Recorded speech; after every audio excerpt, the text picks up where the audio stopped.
What's up, you guys? Welcome back to another Sunday breakdown. So today's first pair is pound Aussie.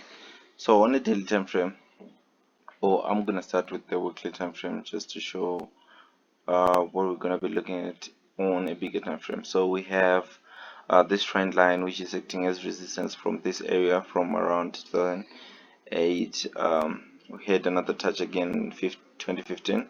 Then now when we are actually approaching around this area, that is December this year. So onto a daily time frame. We have this ascending channel toward that resistance that I'm actually talking about. So the structures that we have on a smaller time frame, it shows like price not gonna reach this area, but like we just have to keep in mind that it can actually be possible to reach this area, then we can have a fall to the downside. So on a daily time frame, we just have to keep note this ascending channel towards the resistance. Then we have a small ascending channel again on small time frames, I guess. So going straight to a 2-hour time frame, zooming it in for you. So this is the ascending channel that I was talking about, the bigger one. So from way back, going on to here, then if I can zoom it, as you can see. So this is the structure that I'm actually talking about. So this is the bigger resistance that we have from a weekly time frame. So price is supposed to touch this resistance, then from there we can actually go to the downside. So if that is going to happen, that means like our ascending channel can move like this.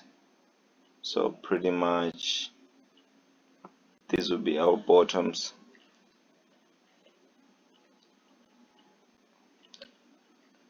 Sort of like this.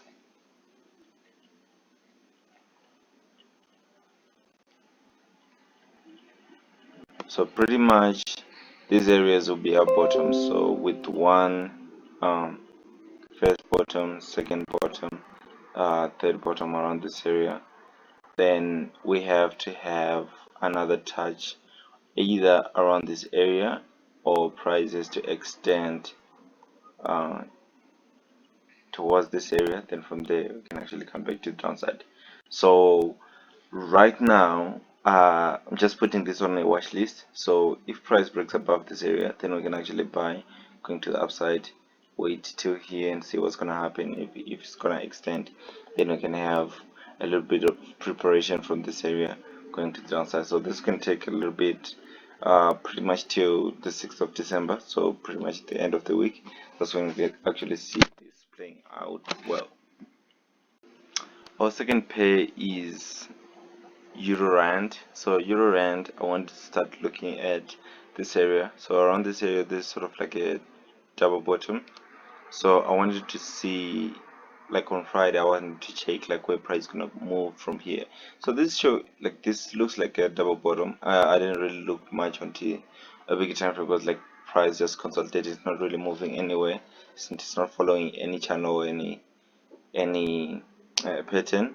So from this area, what I actually looked at is these three bottoms. As you can see, they're kind of aligned 1, 2, 3. So I can take price from this area going on to here, making this 1, 2, and third touch, and making this a double bottom. So you can just want to take this into consideration if you're going to trade this. So just write double bottom.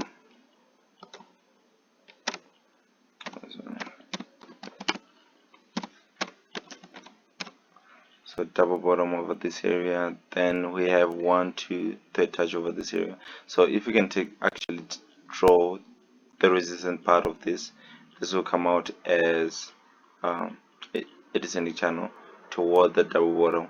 So from this area, as you can see, this will be a descending channel toward this area. So what we're going to expect this price either to come back to this area, then it can actually extend to the upside. But what made me thought that it can actually break this resistance, I'm going to show you on a small time frame. So I'm just going to go straight to a 15-minute time frame. So onto a 15-minute time frame, we also have sort of like 1, 2. If I take from here, we have 3 touch as well, which is an ascending channel, which is a descending channel, I mean to say, which is a descending channel towards this area. So how price usually move when you have structures like this is pretty much it can actually shoot from this area. um, can actually shoot from this area, consolidate over this area, extend, consolidate again, or just a simple retest, then you can actually shoot till the end of this area. So this will be our profit target. So our first profit target will be from this point, small loss, to here when the price actually consolidate around this area. So that's something like 0.63%.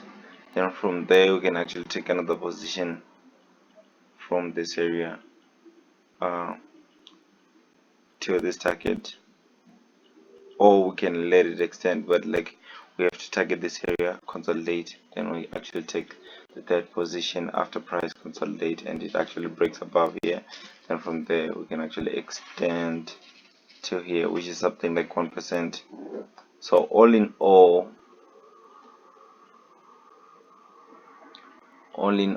we can have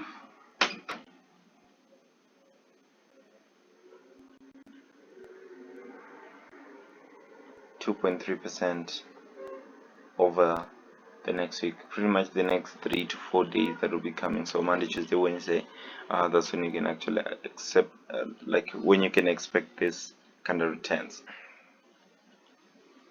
Cadjpy. So cadjpy, we have something like a flag. So if you know how a flag works, you have the normal stick of a flag, you have this consolidation when price actually consolidate, then we have a break above again, forming a flag. So if you can see this structure, it's almost the same structure which is actually going to break above. So once price break above this area, then you can actually have the same movement from here. It's going to be the same movement from this area going to the upside. So like what I was saying on the previous pair, as you can see, we have one, two, then third touch over this area, and price is already broke above. So price didn't really, it came taste, then it actually moved a little bit slower. Instead of just moving straight up to this end, it moved a little bit slower in a consolidating manner and in sort of like an ascending channel. So I'm just going to show you on a smaller time frame what I'm saying.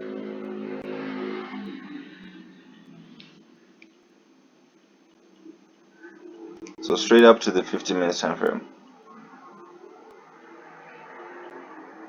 So after price broke above here, it came back to retest and went up.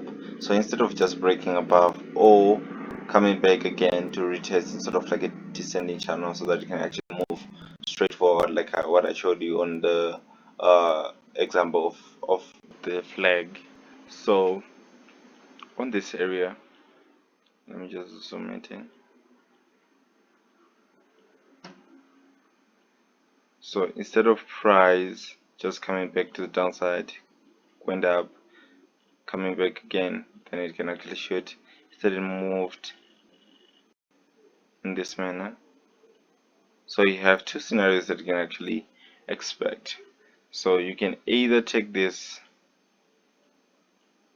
as a triangle like, so you can take this as a triangle and prices to bounce here, either break above, retest, and it goes to the upside, or you can actually come back to the downside. That's the actually point of having a triangle. It can actually break either way. So if in any case it breaks to the upside, it has to retest again, then continue to the upside.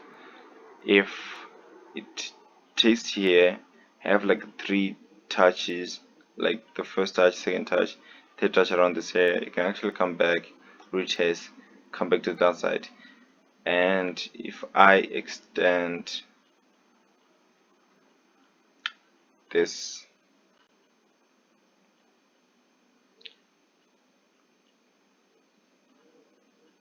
oh sorry,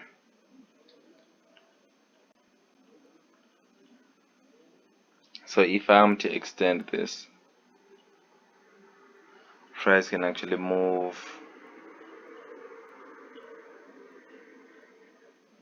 from retesting here, coming back, retesting, then from there can actually come back here, and from there we can actually have direct movement to the upside. So that's the first scenario that can actually happen. The second scenario is when price actually breaks above, continues to the upside.